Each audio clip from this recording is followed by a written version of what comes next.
Hello everyone, आप सभी का हमारी क्लास में वेलकम है। Class 11th subject chemistry chapter 2 में एटॉमिक स्ट्रक्चर पे हमने प्रीवियस लेक्चर में कुछ टॉपिक्स पे स्टडी की है, तो उसी टॉपिक्स में हम जो है आगे कंटिन्यूटी में बने रहेंगे इसी चैप्टर के लिए। और यहाँ पे इसके प्रीवियस लेक्चर में हमने जो है एटम की रेडियस, एटॉमिक रेडियस और उस एटम के अंदर जो इलेक्ट्रॉन होता है, जिस ऑर्बिट से ऑर्बिट में वो मूव करता है, उसकी एनर्जी के लिए हमने एक जो है बोहर के कुछ फॉर्मूले के बारे में चर्चा की थी। So here we study about the emission spectrum of hydrogen atom. ठीक है, हमें हाइड्रोजन एटम के स्पेक्ट्रम के बारे में आज यहाँ पर चर्चा करना है। सो स्टार्ट करते हैं हम सबसे पहले। सबसे पहले मैं आप लोगों को ये बताना चाहता हूँ कि हमने जो रेडियस के लिए जो हमने फार्मूला बनाया था वो था constant equals to n square upon z square. ठीक है, तो इसमें हम ये देखेंगे कि इसमें और इस एनर्जी के लिए भी हमने फार्मूला बनाया था, वो था हमारा कांस्टेंट इनटू, ये z स्क्वायर नहीं है, केवल z है, और ये हो जाएगा z square upon n square. ये फार्मूले हमने जो है प्रीवियस लेक्चर में इन दोनों फार्मूले के ऊपर हमने स्टडी की थी। तो यहाँ पे हमें छोटा सा पॉइंट ये समझना है कि जो रेडियस होता है, उस रेडियस जो होता है नंबर ऑफ, ये जो n है वो इलेक्ट्रॉन के रिस्पेक्ट में हम n से करेंगे। तो अगर इसकी वैल्यू बढ़ती है तो रेडियस की वैल्यू बढ़ेगी, और अगर इसकी वैल्यू बढ़ती है तो रेडियस की वैल्यू क्या होती है, घटती है। ठीक है, इस बात का ध्यान रखेंगे। अगर नंबर ऑफ n की स्ट्रेंथ बढ़ती जाएगी तो रेडियस भी क्या होगी, बढ़ती जाएगी, और z की वैल्यू मतलब नंबर ऑफ प्रोटॉन्स की वैल्यू, क्योंकि ये क्या है, ये डायरेक्टली प्रोपोर्शनल है और ये इनवर्सली प्रोपोर्शनल है।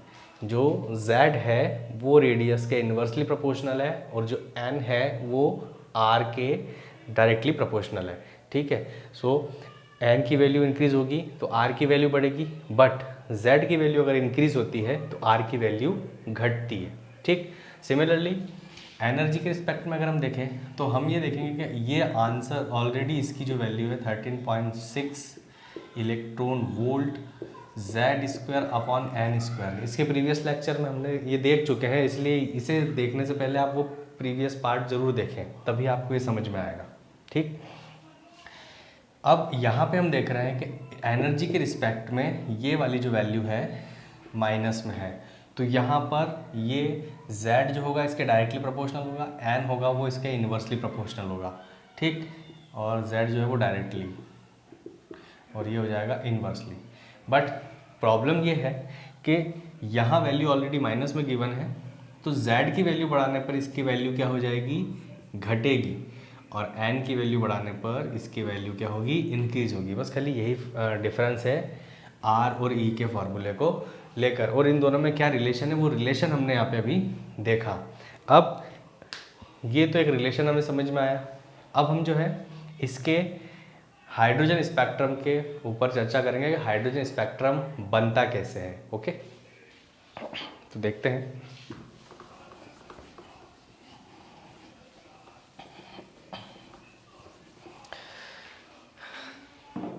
जैसे कि हम लोग जानते हैं, हमें पता है कि ये न्यूक्लियस है, ये पहला ऑर्बिट, दूसरा ऑर्बिट, तीसरा ऑर्बिट, चौथा ऑर्बिट। इलेक्ट्रॉन अगर यहाँ है तो यहाँ से यहाँ उसे जंप करने में कुछ ना कुछ एनर्जी तो देनी पड़ती है, या एनर्जी कम होगी या एनर्जी रिलीज़ करेगा। यहाँ से यहाँ जाना है तो एनर्जी देना पड़ेगी, और वहाँ से वहाँ आएगा तो एनर्जी को रिलीज़ करना पड़ेगा। तो ये जब इलेक्ट्रॉन जो है वो यहाँ से यहाँ आएगा तो एनर्जी को क्या करता है, वो रिलीज़ करता है। ठीक है, तो किस में, स्मॉल पैकेट्स में,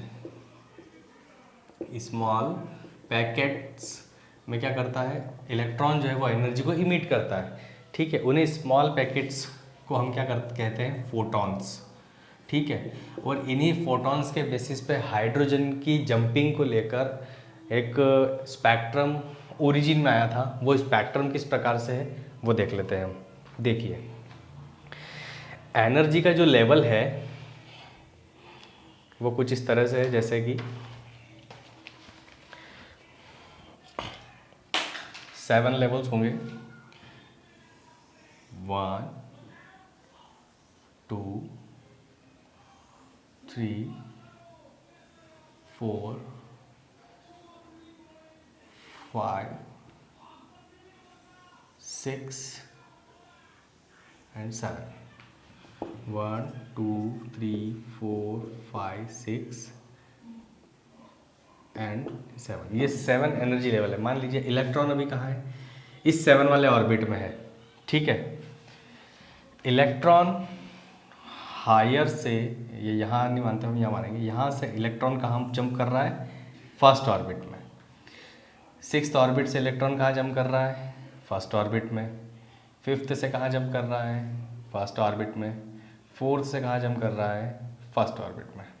तो हमारा कहने का मतलब ये है कि जब इलेक्ट्रॉन हायर लेवल से फर्स्ट ऑर्बिट पे जंप करता है तो इस प्रकार हम इस जंपिंग के फॉर्म में इस इलेक्ट्रॉन को या इस सीरीज को जो रखते हैं, उस सीरीज का नाम है, उसे कहा जाता है Lyman series.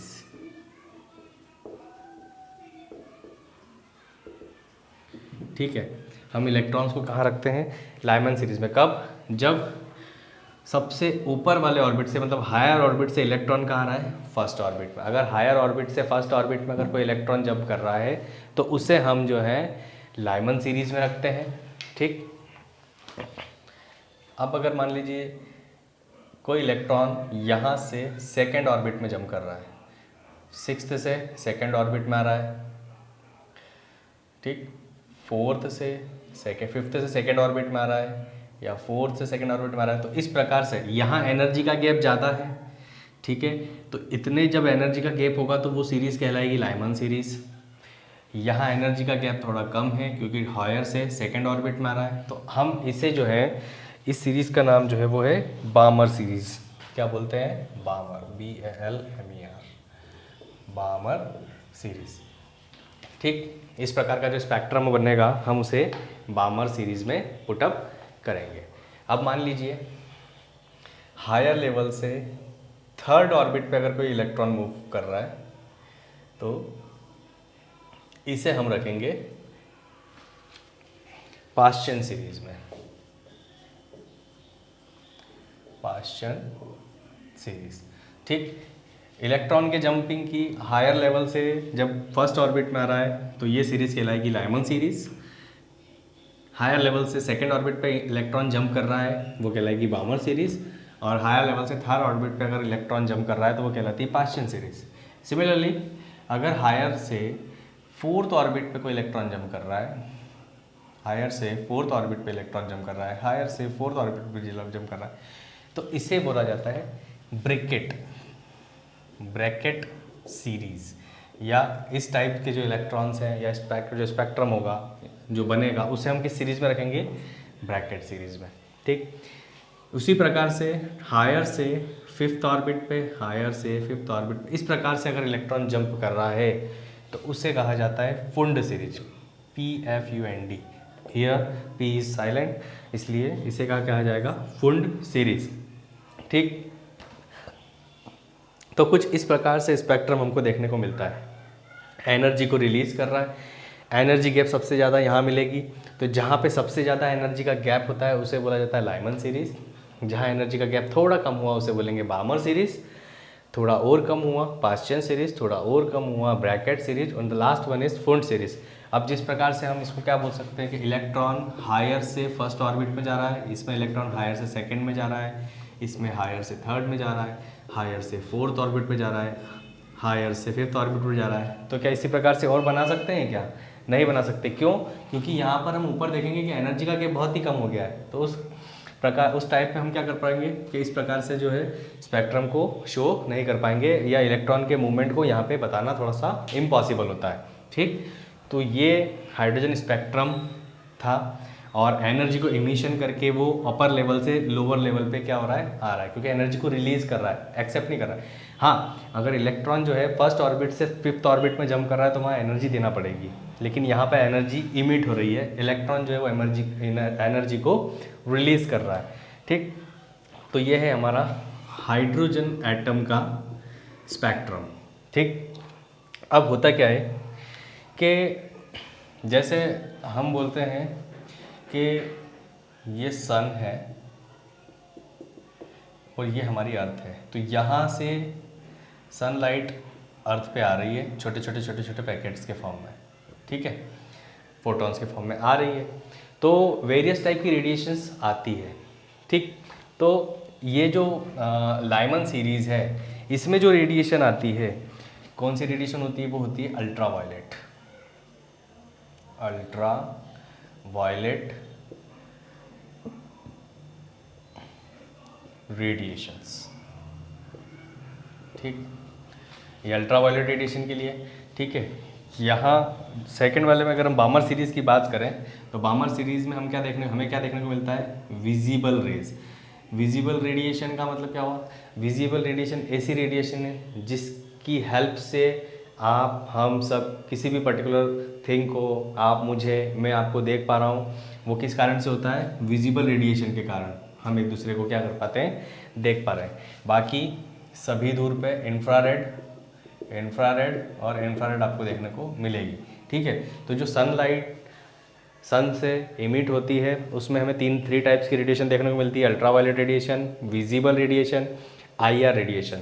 IR radiation responsible होती है टेम्परेचर इंक्रीजिंग के लिए। ठीक है, विजिबल हम एक दूसरे को देख पा रहे हैं, और अल्ट्रा वायलेट रेडिएशन जो है वो डायरेक्टली हमारी बॉडी के टेम्परेचर में आता है, तो उससे हमें काफ़ी हार्मफुल इफेक्ट देखने को मिलते हैं। नॉर्मली स्किन रिलेटेड जो है डिजीज़ हमारी बॉडी के अंदर हो सकती है। ठीक है, तो ये जो बना है ये हाइड्रोजन का इमिशन स्पेक्ट्रम हमने आज यहाँ पर देखा है। ठीक है, और जो हमारा टॉपिक था जिसमें हमने ऑर्बिट बोहर साइंटिस्ट था उसने क्या करा था, रेडियस को लेकर और एनर्जी को लेकर कुछ फार्मूले दिए, उसके बाद में इस प्रकार से स्पेक्ट्रम को भी यहाँ पे दर्शाया है। So this is all about the emission of hydrogen spectrum, hydrogen atom spectrum. इसके पहले हमने जो भी रेडिएशन से लेके एनर्जी को लेके जो फार्मूले देखे उस पर आपको थोड़ा फोकस करना होगा।